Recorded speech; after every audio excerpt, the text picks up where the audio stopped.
So before we start, I would like to bring a few things up in order for you to enjoy this webinar as much as possible. So if you could please make sure your microphone is on mute, that would be amazing. Secondly, this webinar is going to be recorded and promoted widely. So if you don't want to be on the camera, you can switch it off straight away, just so that you know. Right? Now, before I introduce you my very, very special guest, I'm going to start by introducing myself to those who yet don't know me. I am Laura Iosifescu, the founder of the multi-award Laura I Art Gallery, CIC, which is based in Barking, London. We are now a non-for-profit organization which provides access to arts programs that encourage the use of the creative process as a vehicle for healing, communication, self-expression, and personal development. We are especially committed to reaching the life of those who are from more undeserved communities by providing high quality, meaningful, and accessible arts and culture programs and services. Now, you will hear a lot of professionals who will claim they have the secret to success, people with high status and positions that makes them very credible. But there are only two types of people who succeed. The ones that good things just happens only to them, and the ones that have to work very hard for it. So when you choose your role model, make sure this person has done it really all.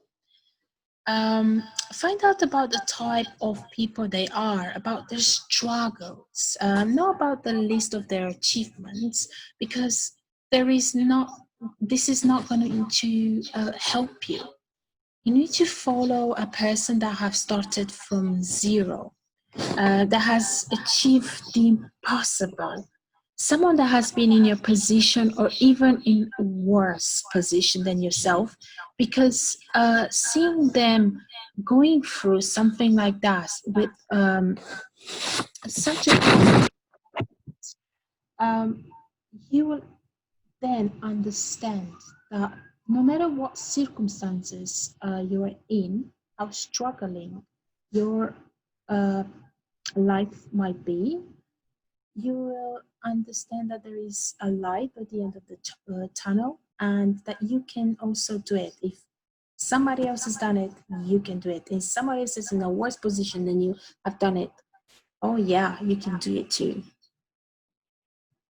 Right, so I'm just trying to look at to see if more people are joining us. That's fine. Okay, so let's speak about some examples. You don't need to be an Elvis fan to acknowledge the impact he had on popular music. But Elvis' success really came after failure. He failed his music classes. He was a social misfit as a boy. He couldn't adopt. He was actually, I'm sure probably you all already know, but he was a truck driver and trying to get his recording career off the ground after his first paying gig. His manager told him that he's not going to get anywhere. So he needed to go back to driving because that was the best at. So Elvis then, he didn't really listen, he persevered. and his first records went nowhere. As you probably know, he tried to join vocal choirs and he was told he couldn't sing. So he finally, his music eventually got a groove. After all, that failure, he ended up becoming, as you know, one of the most popular recording artists in the history. Another example, G.K. Rowling. Rowling is the perfect example that success can happen to anyone at any time. She's now doing the backstroke for a pool of Harry Potter money, but that was not always the case. Rowling planned of being a writer, but again, life interfered as it happens. She battled depression and ultimately the death of her mother uh, really affected her being and her happiness. Her first marriage failed and she was left to um, raise her only two children, her young child actually, she had one child. And she was living on the welfare. She was going to school, trying to work on a novel at her non-existent spare time. But yeah, uh, before the Harry Potter success, she was a divorced mother living on a welfare, going to schools and trying to write in her little spare time. But she's made it.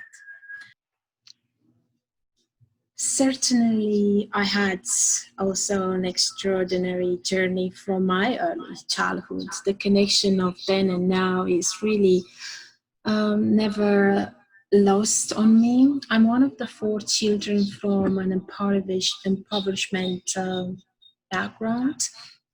We were fueled by different constructs, a feeling of desperation and need. I was bullied for being different for 15 years. Eventually, then I ran in the UK and I found myself homeless, living on the streets with no language, no one. I didn't know anyone. I didn't know where to go. I didn't know who to turn to. I was simply alone. And now I'm running this multi-award art gallery who's been inaugurated by the Mayor of London, Sadiq Khan. And I am now in the position of helping others.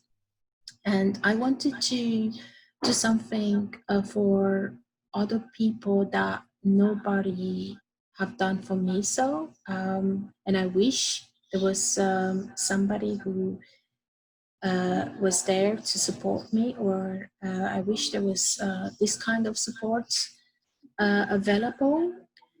So I do understand the many obstacles people may be, facing that stops them from achieving their full potential. And then I really dedicated my life in designing programs to help those who are in the position I was in once. So one of the programs that we are offering to creatives are our mentoring programs to help them not only discover their own inner voice or just sell art, but it really help them make their stand and make their impact they're meant to do. So today, probably that's why you're all here. I wanted to introduce you to a very special person, an artist who clearly has it all, talent and dedication and passion, but somehow he couldn't yet find his way up. So the artist I'm talking about is Glenn Badham, who, after very few sessions with us, his career really has changed. Glenn is with us right now, and I would like to ask Glenn to introduce himself, to tell us a little bit about him, about his journey as an artist before he attended our mentoring sessions, and the changes his careers and his practice after our mentoring sessions. So, Glenn, to you. Okay, so, yeah. Okay, just unmuted myself. Hello and welcome, everybody. I hope you can hear me okay. It's quite nice to look in at the odd studio, by the way. You can see in Sarah Hills, that looks splendid. So a little bit about myself. I've been a professional artist for 25 years, pretty much turned professional as soon as I graduated. But things were going really quite well. Got gallery representation, but with the economic collapse of 2008, galleries one by one were disappearing, and one of my best, a gallery based in Birmingham, unfortunately failed late 2012, early 2013. And since then, without that representation or that shop front, the art really had started to simmer down onto a back burner, and I had to drive another side of my professional career. I'm also a professional dancer, so I had to push that aside to make ends meet. Now with lockdown, obviously that couldn't continue. I've got a body of work on the go at the time. I've always carried on my work, still been working with commissions and arts consultancies that I've established over the years. But in the last 6 months since working with Laura, I've forced an exhibition to happen, driven certain aspects of that in a way I've never done before, and it's been really quite successful. So I'm very fortunate in that sense. When you've got a gallery representing you, they do so much work for you that you don't appreciate how much they do. And without that, trying to tackle this on my own, it was a huge undertaking. So I decided I was going to try and find somebody to work with. I found an advert on AN, which was the old artist newsletter, and I saw Laura on there and started working with her through lockdown, and it's helped galvanise the process and push the exhibition to a place where I really, under these circumstances, didn't expect it to get. Lovely. Glenn, can you tell us a little bit about your art, please? Yeah, Show sure. us your lovely, fantastic art at the back. Thank you. If I move a little bit, you can probably see I'm a traditional figurative painter. I've predominantly worked with a figure. As I did say, I'm a trained dancer, so I've had access to dance halls all my life. So I tend to work with rapid sketches in a sketchbook and then blow them up into paintings later. But a couple of years ago, started visiting the Devon coast and just absolutely fell in love with it. And I can't stop painting it at the moment. It's become a real focus for my artistic endeavour. So I was producing these paintings, and one in particular, there's one large 7-foot canvas that's in the exhibition currently. That one, I realised I could probably hang an exhibition around this one painting, and carried on producing other pieces to support that. And then in the last 6 months, drove hard to get an exhibition to happen. So we've got various, these are all within 10 miles of each other on the North Devon coastline. And I tend is it possible, sorry Glenn, is it possible to bring one of your artwork a bit closer so that we get a better sense of the textures and the colors? Because I know for a fact that your work is unbelievable. This is called Gruntové.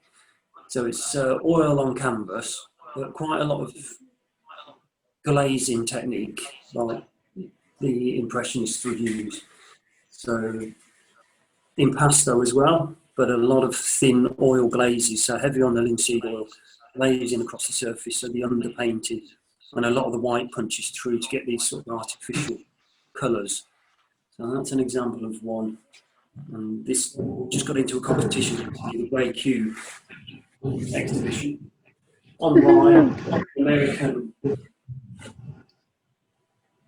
an American organised composition in the ether on the internet. But I got awarded an honourable merit, an honourable.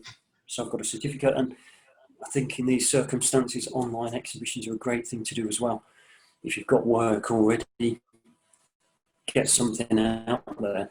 So, as Laura said, I'm quite a driven, motivated artist, and yeah, I'm continuing to push that way. The successes I've had through lockdown, it's re-established me back to that point where I was.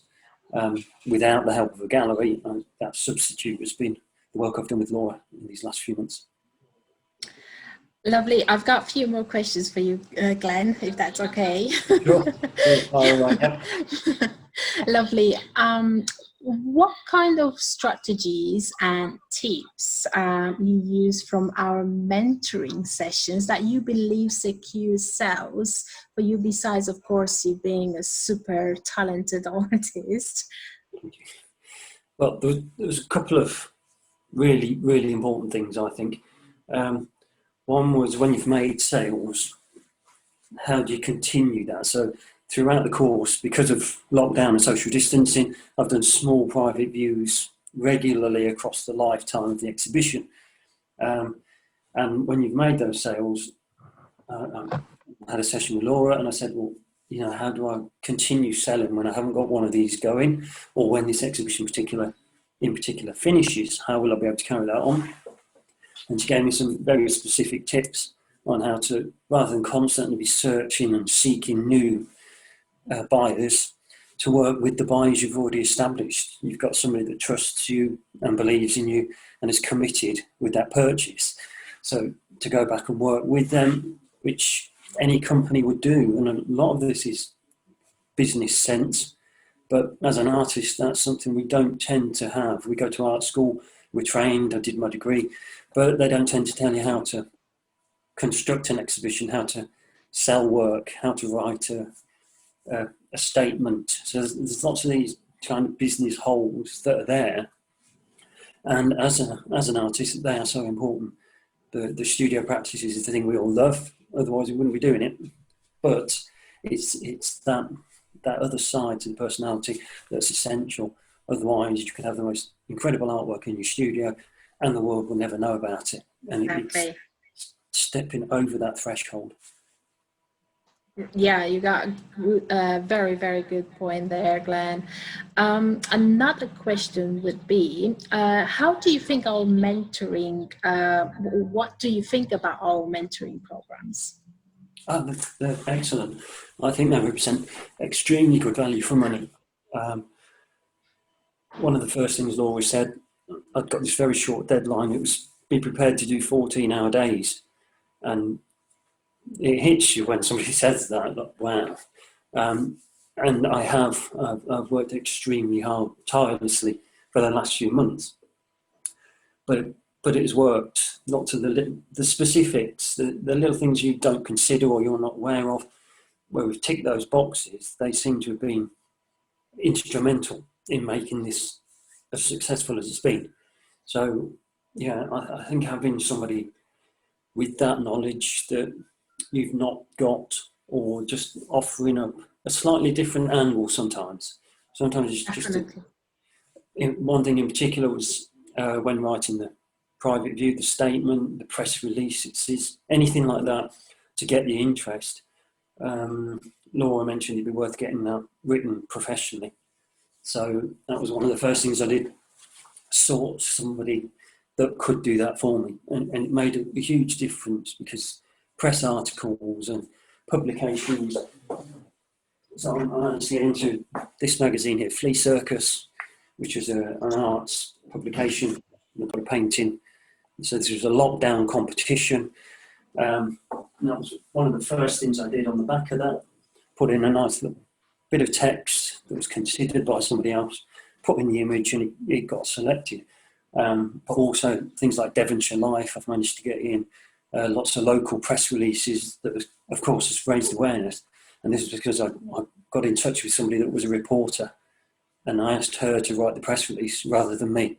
So she did it in third person and worded it in a much more targeted way than I would have done myself. So there's these little specific tips that have made a huge difference, and I think it represents excellent value for money. I know we always try not to spend as artists, but sometimes there's good spending, and I think something like this is a great way to use your money, because it will help you target what needs to be targeted and open doors that you probably wouldn't have managed to open without. Of course, at the end of the day, it's about how willing are you to invest in yourself. If you don't invest in yourself, who else will? People will say that. If you think paying £5 for a tube of paint is too much, the best quality, but we all know that it's much more than that, and you will prefer to use the kind of the cheapest quality, they won't pay the money that you're asking. They will feel that you're not true to with them, and probably that's why sales don't happen. So it's obviously much more than that, but it's how you treating yourself, and how much you're investing in your development and in your practice and in your passion is what your style other people. So there. Another question. Do you think it is important to have someone that has your back, Glenn? Of course, yeah. It goes without saying. Yeah, there's been points where I've needed a little gap bridging, and that's where I've got in touch with Laura. I texted one night, which I didn't know whether I should have done, but I texted one night with a little query about, was this okay to word this a certain way, because it get it out and that reads nicely. And it was one of those cases where I could have done that and made a total mess of it. As it happened, I'd got somebody to just check that and make sure it was the best approach, fire it off, and again, it was a success. So quite often it's these little specifics, dotting the I's, crossing the T's, even Definitely. little things like the framing, slight tweaks on the framing, so the package looks better. And Exactly. as with anything, you've got to be as sharp as you can, because there is so much competition out there. You've got to make your approach, your awareness, your visual presence bigger and better than those around you. Otherwise, people will shop elsewhere. Definitely. You have to be true to yourself. And that means that the more you try to copy somebody else or try to follow somebody else's example of practice, the more you are distancing yourself from your destiny. Every single one of you in here has got his own style. It's important to recognize that. And with you, Glenn, I noticed you knew exactly who you were about, but it's not yet at that time. But now, obviously, you're way much a different position. But you couldn't put yourself in a. It was like, yes, I love this, and I'm passionate about this, but who is it, my audience? Why am I doing this for? And then you kind of started to see your purpose within your practice and what you're painting this for, and the impact your art has in not just locally, but when it comes to heritage, because we talked about where you're placing yourself, and what is it your role as an artist? And now we know who Glenn Badham is. Um, and that's exactly what I would want other mentees to really look into their own practice. To find, firstly, they need to find the type of artist, they need to decide on the type of artist they want to become.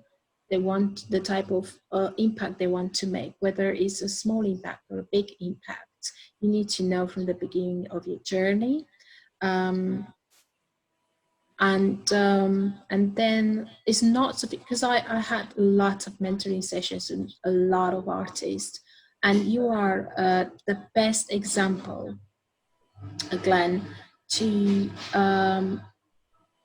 really you took advantage of every single bit of information that I gave you. You transform it into an opportunity for yourself. You didn't complain. You didn't say, "Oh, this is too hard. This is impossible," or you just took the challenge, and that's why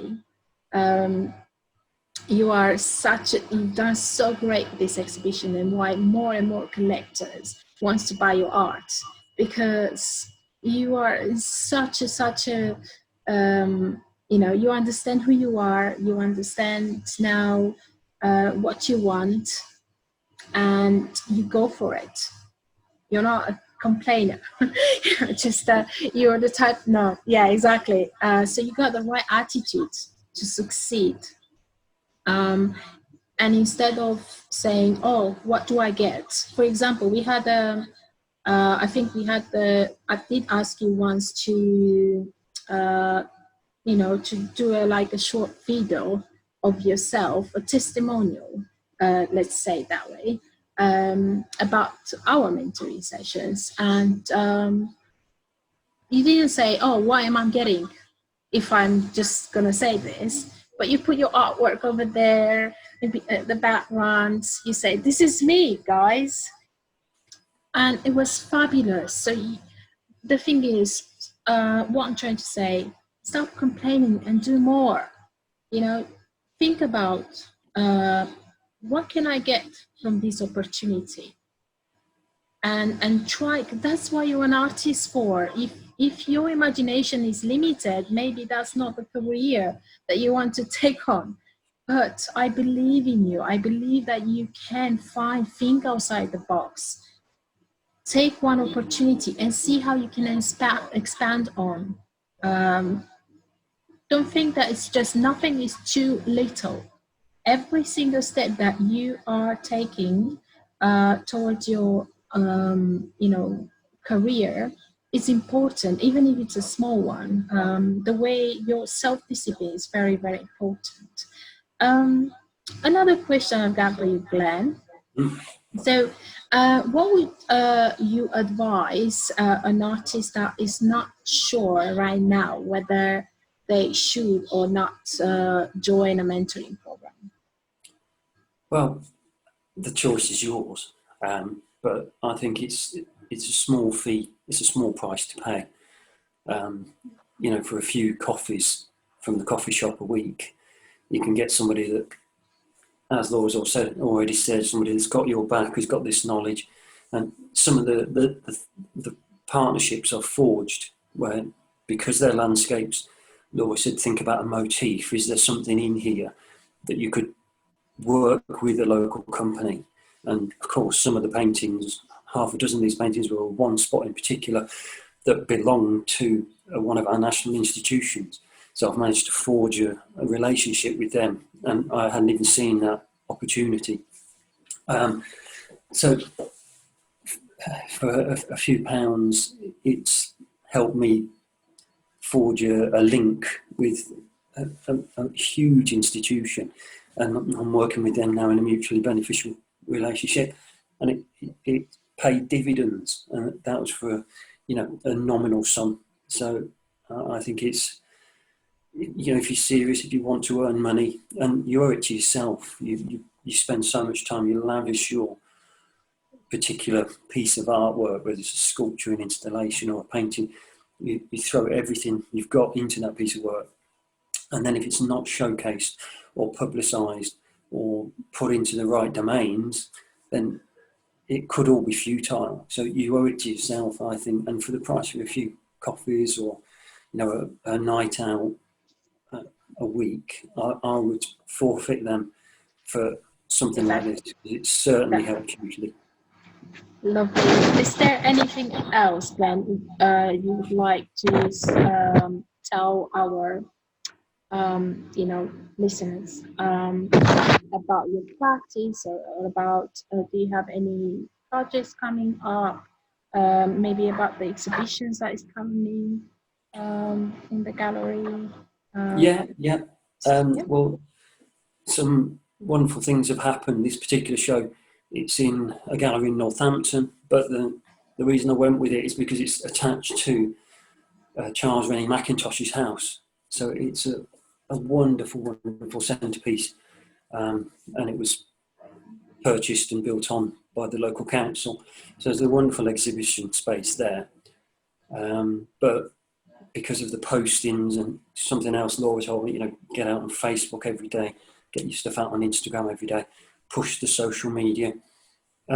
Somebody from another gallery saw these publications and postings I was doing and has asked if I would move the exhibition on. So when it ends at the current Northampton venue, it's moving to Rugby Museum and Art Gallery. So it's going on to another gallery for another 2 weeks. So it's extended the lifespan of that exhibition, um, which is wonderful. Didn't expect that to happen.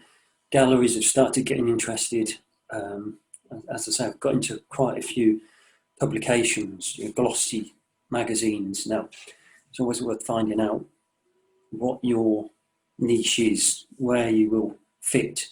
We spent a lot of time doing that on Laura's advice and targeted the right. So, how many paintings have you sold already in this Right. exhibition So again? up to now, it's 24. It's an exhibition of 14. I've sold 24. And another one, I've just had a phone call this morning. So we're up to 25 now. Did you hear Seven. that, guys? Oh my God! Did you hear I, that, guys? I never dreamed it possible. So thankfully, the gallery I'm moving on to is much smaller. Otherwise, I'd have been in trouble. Um, and these works, obviously, I'm finishing more to re-establish that body because it's been decimated in one hit. So yeah, I feel I've been particularly fortunate. However, with lockdown, one thing I seem to have noticed is artists seem to have gone very, very quiet. Lots of them seem to be pulling out of exhibitions they'd committed to. And that's where I've had these opportunities. So, as Laura said, don't see this as a negative. The artistic activity. I'm sure in studios it's gone through the roof. We're all working harder than we ever have. Definitely. But the thrust out there seems to have really diminished. So there are real world spaces opening up, and with socially distanced private views that are possible, a lot of time has got to be spent on getting your health and safety and your risk assessment set. But it's worth it because there are so few of these happening, and people are desperate for that cultural fix, and you could well be it. Definitely, definitely. Thank you so much, Glenn. Oh my Thank you. God. I'm so amazed and proud. It's just yeah, I have no words to say how happy I am for you. Honestly, you've Thank you. proven that things do happen when you believe. You kind of challenged the impossible. You're really an inspirational artist, Glenn, and I'm glad to have you on this lovely webinar. And I hope you've managed to inspire other artists just like you, to take on their own challenges, and and you know and reach their own dreams. Okay, so before we take your questions, I'm going to offer you a gift today that is the opportunity to take advantage of our mentoring sessions at a discounted rate just for you today. So I'm going to send you a link now to everyone. So if you click on this link in the next 10, maybe 5 minutes, the next 5 minutes, because we don't want to go forever. I'm sure everyone's got other things to do. If you were to take advantage and click on this link, you will get £30 off our normal fees. And it's really good if you see the prices that the normal prices that we charge for our services. And think again, we are not a commercial gallery. We are a non-for-profit. So everything that we do really goes back into the programs that we run.